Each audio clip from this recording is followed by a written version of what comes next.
Hello বন্ধুরা, কেমন আছেন? আশা করি সবাই ভালো আছেন। বন্ধুরা, আপত্তিকর মন্তব্য শিশিরের বিরুদ্ধে কুণালের মামলায় স্থগিতাদেশের মেয়াদ বাড়ল হাইকোর্ট। এরকম একটা বড় আপডেট আমাদের সামনে আসছে যে হাইকোর্ট কিন্তু মেয়াদ বাড়িয়ে দিয়েছে। অবশ্য আমরা এই বিষয়ে বিস্তারিত আলোচনা করব।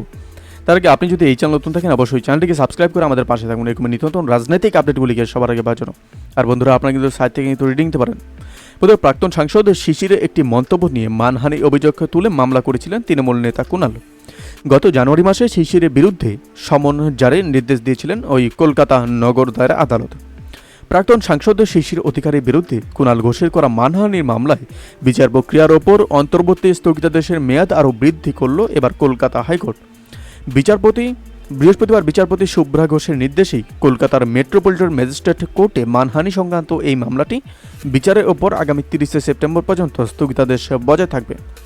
ওই মাসের 24 তারিখ হাইকোর্টে এই মামলার পরবর্তী শুনানি হবে।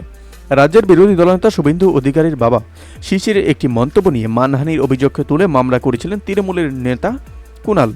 চলতি বছরের জানুয়ারি মাসে শিশিরের বিরুদ্ধে সমন জারির নির্দেশ দিয়েছিল কলকাতা নগর দায়রা আদালত। ওই মামলাকে চ্যালেঞ্জ করে কলকাতা হাইকোর্টের দ্বারস্থ হন শিশির।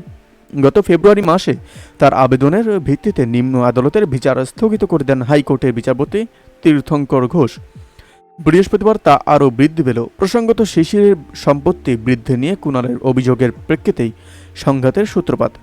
তৃণমূল নেতা প্রশ্ন তুলেছিলেন নির্বাচন কমিশনে 2009 সালের লোকসভা ভোটে শিশিরের জমা দেওয়া হলফনামা নিয়ে। কুণালের দাবি, সেখানে শিশির তার মোট সম্পত্তি 10 লক্ষের বলে জানান, কিন্তু কেন্দ্রীয় মন্ত্রী হয়ে প্রধানমন্ত্রী দপ্তরে জমা দেওয়া ঘোষণাপত্রে তার সম্পত্তির পরিমাণ 10 কোটি টাকা বলে জানান। আবার 2019 সালের কমিশনের নতুন জমা দেওয়া হলফনামায় দেখা যায় যে শিশিরের সম্পত্তি 3 কোটির। কী করে এই ওঠাপড়া চলল তা নিয়ে তদন্তের দাবি কেন্দ্রকে চিঠি লিখলেন কুণাল। অভিযোগ এর পাল্টা কুণালকে জেল খাটা আসামি বলেই কটাক্ষ করেছিলেন শিশির। বোধহয় এই আপডেট প্রসঙ্গে আপনাদের কি মতামত অবশ্যই আমাদের কমেন্ট করে জানাতে বলবেন না। ভালো থাকবেন, সুস্থ থাকবেন, ধন্যবাদ। দেখা হচ্ছে নতুন একটি ভিডিওতে। আপনি কোথা থেকে দেখছেন এই ভিডিওকে অবশ্যই আমাদের কমেন্ট করে জানাতে বলবেন না।